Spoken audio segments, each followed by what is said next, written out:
everyone, happy July. Hello, hi, hello, welcome back to my channel. My name is Wendy Ivy Martinez and I am also known as the Geek Goddess here on YouTube.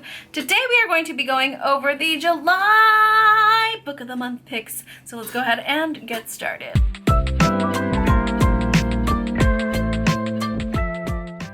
First of all, do you like my nails? You're gonna see me like tap, clicking, clacking in a lot of videos because I never get my nails done. These are like my 4th of July nails, but I'm gonna have them more after 4th of July, so I guess they're also my pool nails, my vacation nails, whatever you want to call it. Anyways, today we are talking about the 5 books that they have for the book of the month, and we are going to decide whether we should pick or skip them. I'm going to give you guys my personal opinion on whether I'm going to be picking or skipping. Of course, we all have our own favorite genres or least favorite genres, so everybody's picks are going to be different.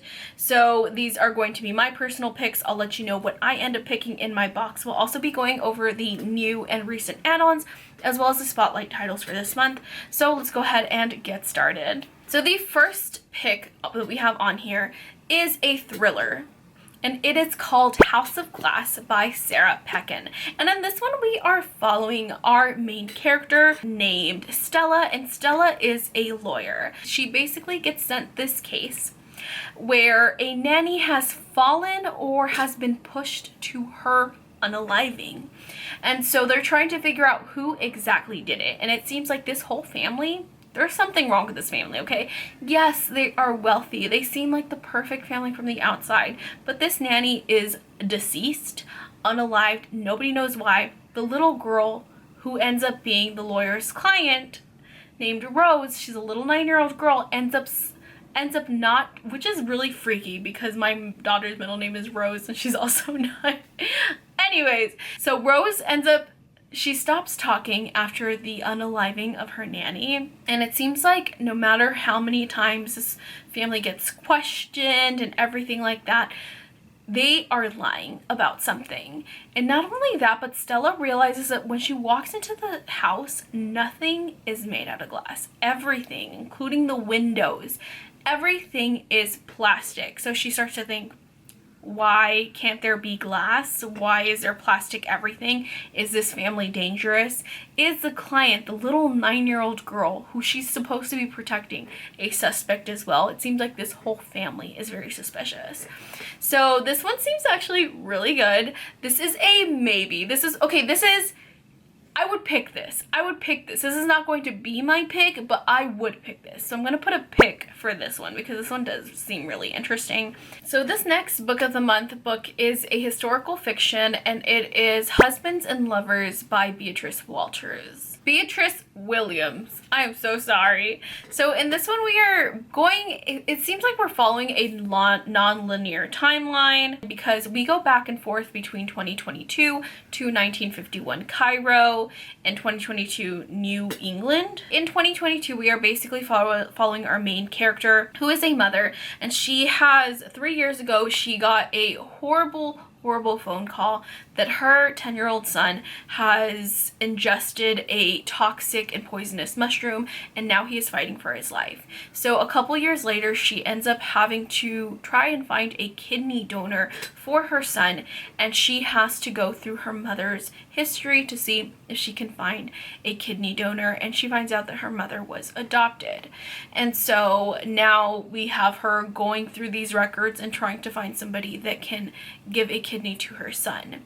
And now we're going back in time in the 1950s Cairo, where we follow our main character Hannah. Hannah has actually gone through some suffering, and she ends up finding herself engaged to a wealthy British diplomat in Cairo. But she also has a fateful little encounter with a manager of a hotel, and so now she's pregnant. Okay, and she's facing her own little situation there. So we're going back and forth in time, trying to piece together what the woman is going through now versus her mother, what her mother went through in the 1950s. And obviously this is a tale of class. This is a tale of women throughout history. And so I'm pretty sure there's going to be a lot of deep lessons in this. It's not going to be just an entertaining story, but it's going to be one that has a lot of depth. I am not a historical fiction girly, but this concept, especially when it has to do with mothers, because I don't know if it's because I'm a mom, it really speaks to me. Like, I love reading books about mothers and motherhood. So I might have to add this one. I might have to pick this one. So this is also going to be a pick. Probably not necessarily the one I'm going to be picking for this month, but a possible pick for me.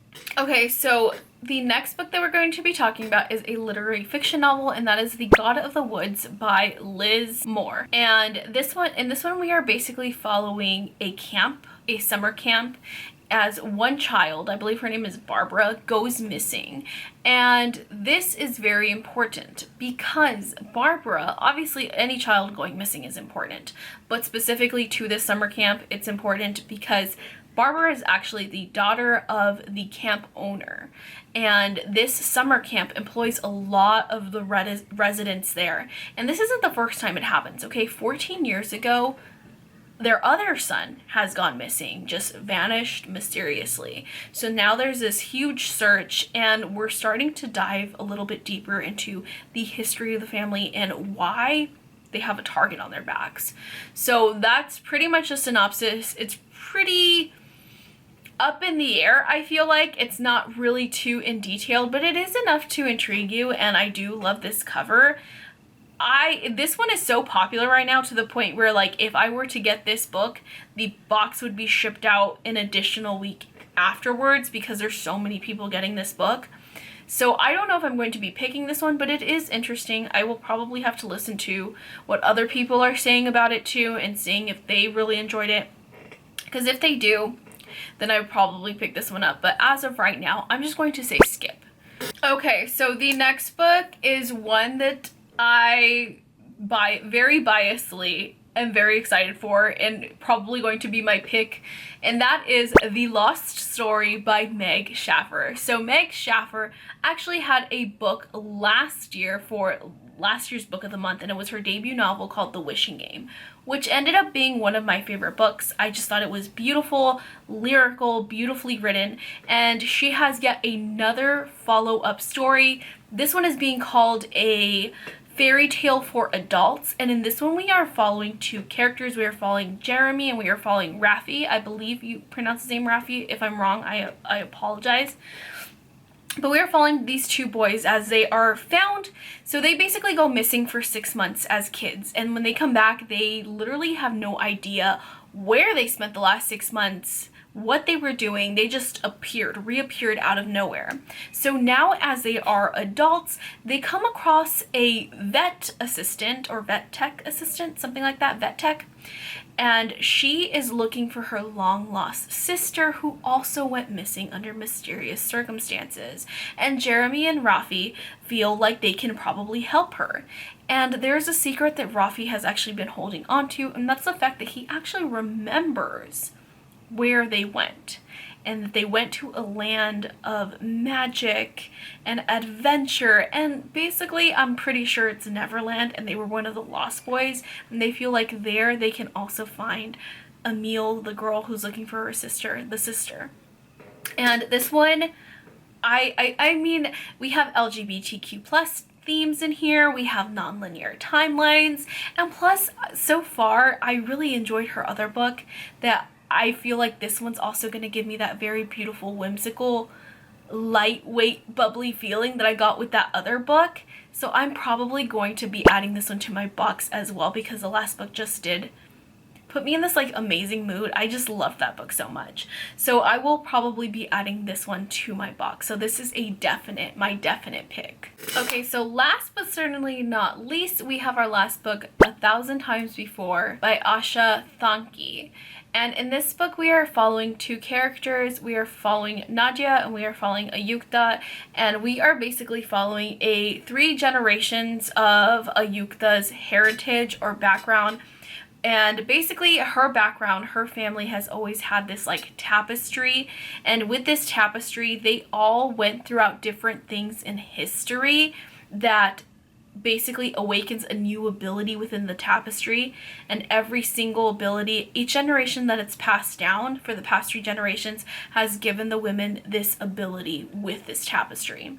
So as Nadia and Ayukta are sitting down and they're talking about having a child together, Ayukta opens up to Nadia and she's like, hey, just so you know, if we have a child together, this is the burden that they are going to have to carry.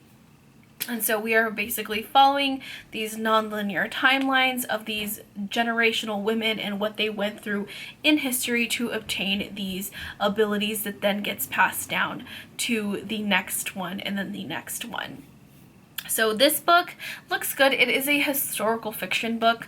It's not enough for me to want to get it, so I am going to have to say skip, but it is a pretty interesting concept. Anyways, you guys, that is it for all the July picks. Now let's go ahead and get started with the new and recent add-ons, as well as spotlight titles, and last but certainly not least, I will be telling you what I added to my box. Okay, so for the spotlight titles, we have Gone Tonight by Sarah Pekkanen, which is a thriller. The Women by Kristen Hanna, which is a historical fiction book. Just for the Summer by Ambi Jimenez, perfect for the summer. This is a romance. One Perfect Couple by Ruth Ware. This is a thriller.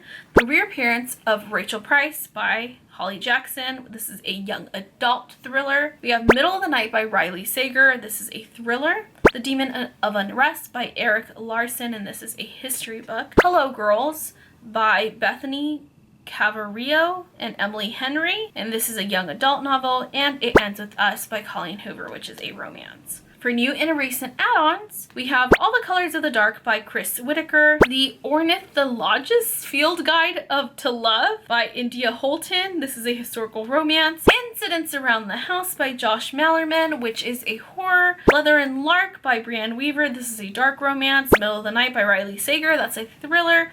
The Same Bright Stars by Ethan Joella. That's a contemporary fiction. Bad Tourist by Caro Carver, which is a thriller. The Love of My Afterlife by Christy Greenwood, which is a romance. The Same As It Ever Was by Claire Lombardo, and this is a literary fiction book. Family Happiness by Lauren Colwin, which is a literary fiction book. Swan Song by Erin Hildebird, which is a contemporary fiction book. Not in Love by Allie Hazelwood, which is a romance book. Shelterwood by Lisa Wingate, which is a historical fiction book. Jackpot Summer by Alyssa Friedland, which is a contemporary fiction book. Joe's Nothing Guide to Life by Helen Fisher. This is a contemporary fiction book. And last but certainly not least, we have The Familiar by Leah Bardugo, and this is a historical fantasy. That being said, what I added to my book as the book of the month pick is The Lost Story by Meg Shaffer.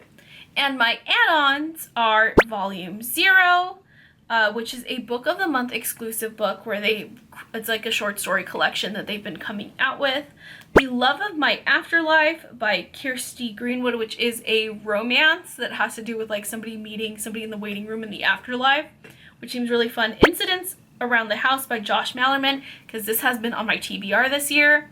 And I'm so excited to pick it up, and I'm so excited the book of the month is doing it because they never really have horror novels, so I'm so happy that they're doing this one. And The Husbands by Holly Gramazio, because I've been wanting that one and I just keep forgetting to add it to my box. So that is my box. That is everything that I'm getting for my book of the month box for July. Let me know what you guys are going to be picking up for the month. Thank you guys so much for watching, and I will see you in the next video. Bye!